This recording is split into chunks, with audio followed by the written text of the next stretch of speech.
வணக்கம் astro Arunji channel நேர்களே, நான் உங்கள் அன்பான சயின்டிபிக் வேதிக் அஸ்ட்ராலஜர் அஸ்ட்ரோ அருண்ஜி பேசுகிறேன்.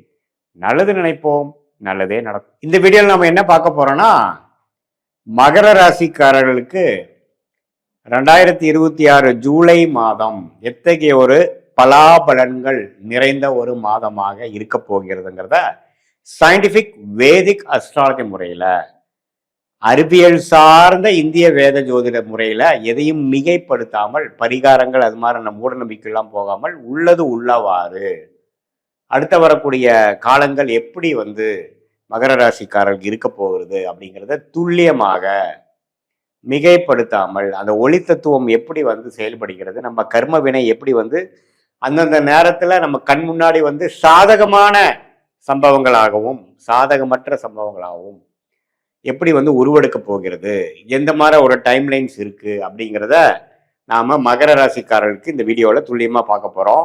இப்போ பாருங்க, ஆண்டு கிரகமாகிய சனி மகர ராசியோட அதிபதி 3ஆம் இடத்துல நீடித்திருந்து மகர ராசிக்கு 7 நாள் சனி முடிஞ்சு விட்டதுங்கிறது நமக்கு தெரியும்.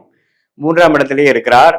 குரு 6ல் இருந்த குரு 7ல் ராசியை மாதம் முழுவதும் பார்ப்பது அருமையான விஷயம்.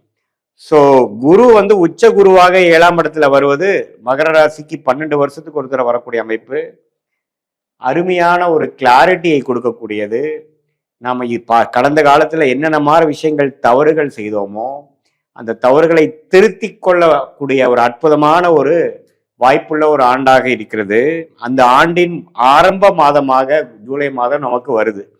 அப்படிங்கிறப்போ நல்லாவே நம்மளுடைய வாழ்க்கையை திருத்திக் கொள்வது, வாழ்க்கை செயல்பாடுகளை மேம்படுத்தி கொள்வது, மாணவர்களா இருந்தாலும் சரி, மாணவர்கள் சிரத்தையா இல்லாத மாணவர்கள் இப்ப சிரத்தையா பொறுப்பா நடந்துப்பாங்க.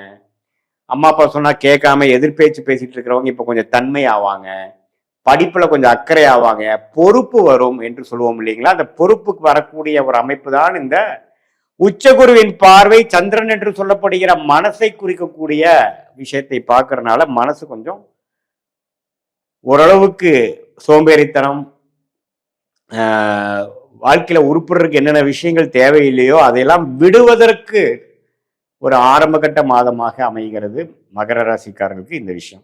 அதே மாதிரி ராகு 2ஆம் இடத்திலும் கேது 8ஆம் இடத்திலும் இருக்கிறது. சில உடல் உபாதைகள், சில டிராவலிங், பேச்சு மூலமாக சில அதிருப்திகள், அது மாதிரி விஷயங்கள்லாம் கொடுக்க தான் செய்யும். ஆனா இருந்தாலும் குருவின் பார்வை ராசி அதிபதி விழுகுது பார்த்தீங்களா. ராசியும் பார்க்குது, ராசி அதிபதியும் பார்க்கறது அற்புதம். ஸோ மகர ராசிக்காரங்களுக்கு பார்த்தீங்கன்னா நல்லா கடந்த 3 வருஷமா கம்பேர் பண்றப்போ இப்போ நடக்கக்கூடிய அமைப்பு சில பாசிட்டிவா பண்ணி முடிச்சிடலாம். அதுக்கு ஆரம்ப கிட்டமா ஃபவுண்டேஷனை கொடுக்கக்கூடிய மாதமாக ஜூலை மாதம் அமையுதுங்கிறத நீங்க புரிஞ்சு கொள்ள வேண்டும். மாத கிரகம் எப்படி இருக்குன்னா, சுக்கிரன் பார்த்தீங்கன்னா 8ல் இருக்கார், குருவோட சூரியனும் சேருகிறார். ஸோ சூரியனும் குருவோடு சேர்றது, அட்டமாதிபதி 7ஆம் இடத்துக்கு குருவோடு சேரும் பொழுது சில எதிர்பாராத சில பெனிஃபிட்ஸ், சில நண்பர்கள் விஷயத்துல கொஞ்சம் கேர்ஃபுல்லா இருக்கிறது, ஒரு கலப்பு திருமணம் நடக்கிறது, அது மாதிரி விஷயங்கள்லாம் டக்குன்னு நடந்துடும். அதே மாதிரி செவ்வாய் 4ஆம் 5ஆம் இடத்திலே நீடித்திருக்கிறார். ஸோ குழந்தைகள் விஷயத்துல கொஞ்சம் கேர்ஃபுல்லா இருக்கணும். குழந்தைகளுக்கு உடல் நலத்துக்கு கொஞ்சம் பார்க்கணும். படிப்பு விஷயம், அவங்களுடைய கரியருக்கெல்லாம் நீங்க கொஞ்சம் மெனக்கெடுக்கக்கூடிய அமைப்புகள் இருக்கு. நல்ல லாபம் பெறக்கூடிய அமைப்பு, இடம் பூமி மூலமா லாபம் பெறக்கூடிய அமைப்பு, சுப வேலை மூலமா நல்ல ப்ராஃபிட் வரக்கூடிய அமைப்பு, அது மூலமாக பல பிரச்சனைகள் கடந்த 2 வருஷமாக நிதி நிலைமை, பண விஷயத்துல சில அதிருப்திகள் இருந்ததெல்லாம் போக்கி கொள்ளக்கூடிய ஒரு அற்புதமான மாதமாக இந்த 2026 ஜூலை மாதம் மகர ராசிக்காரர்களுக்கு வருகிறது. அதே சமயத்தில் புதன் பாருங்க 6ஆம் இடத்திலே நீடித்திருக்கிறதுனால கடன், நோய், எதிரி, வம்பு, வழக்கு அது மாதிரி சில விஷயங்கள் இருக்கதான் செய்யும். ஸோ கடனை கொஞ்சம் ஸ்லோவா அடைக்கக்கூடிய தருணங்கள் ஸ்டார்ட் ஆகும். கொஞ்சம் டிராவலிங் கொடுக்கும். டெக்னிக்கல் துறையில், ஐடி துறையில், அக்கௌண்ட்ஸ் துறையில் இருக்கிறவங்களுக்கெல்லாம் ஒரு மாதிரியான ஒரு டெவலப்மெண்ட் வரும்.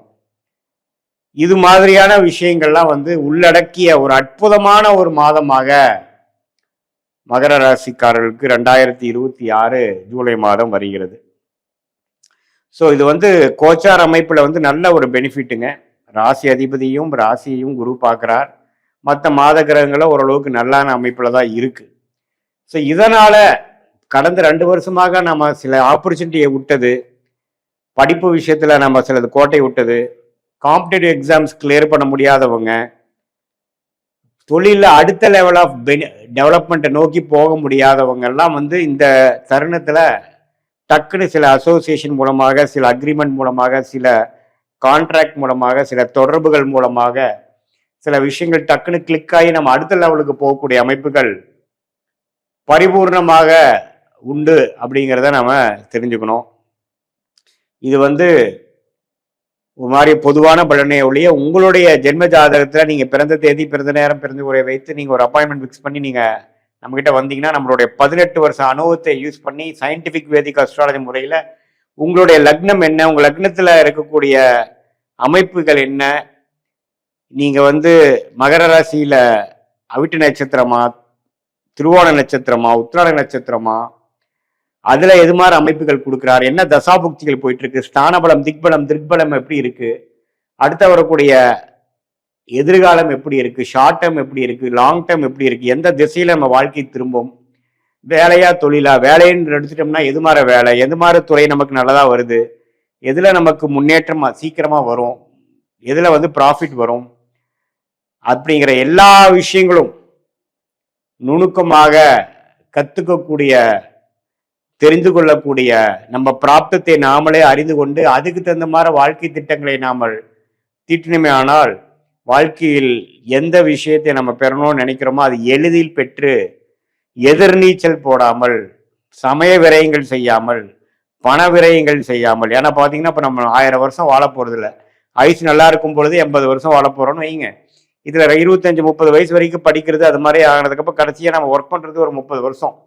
அதுல வந்து தவறுகள் மேல தவறுகள் செய்து கொண்டு நமக்கு வராத விஷயத்தை செய்து, பிராப்தம் இல்லாத விஷயத்தை செய்து நம்ம வந்து நஷ்டம் பெற்றோம்னால் ஒரு வருஷத்துக்கும் நாம ஈடுகட்டிருக்கு நம்மளுடைய வாழ்க்கையோட பல ஆண்டுகளை கொடுக்க வேண்டியதாக இருக்குங்கிறது உண்மையான ஒரு விஷயம். ஸோ அதனால நம்ம தேவையான விஷயத்தை கரெக்டா பண்ணிட்டு போனோம்னா சேதாரம் இல்லாமல், பாதிப்பு இல்லாமல் லைஃப்பை கொஞ்சம் ஸ்மூத்தாக, அதுவும் நம்மளுடைய பாஸ்ட் எப்படி இருந்ததுங்கிறது நம்ம அப்பாயின்மெண்ட்லயே பார்த்தீங்கன்னா எப்படி வந்தது, எது மாதிரி நேரத்தில் நம்ம கஷ்டப்பட்டோம், எது மாதிரி நேரத்தில் நம்ம ஜெயிக்க போறோம் அப்படிங்கிறதா சிங்க் பண்ணி பார்த்து, நம்மள ஆல்ரெடி நம்ம எது மாதிரி விஷயத்துல போயிட்டு இருக்கு, நம்மளுடைய ப்ரெசன்ட் சினாரியோ என்ன, ஷார்ட் டேர்ம் என்ன, லாங் டேர்ம் என்ன, பர்சனல் சைடில் வந்து எப்படி இருக்க போகுது, சில விஷயங்கள், மேரேஜ் விஷயங்கள், குழந்தைகள் விஷயங்கள், படிப்பு விஷயங்கள், வேலை தொழில் விஷயங்கள், கடன் அடைக்கும் விஷயங்கள், உடல்நல கோளாறு குறையிற விஷயங்கள், தீர்க்கும்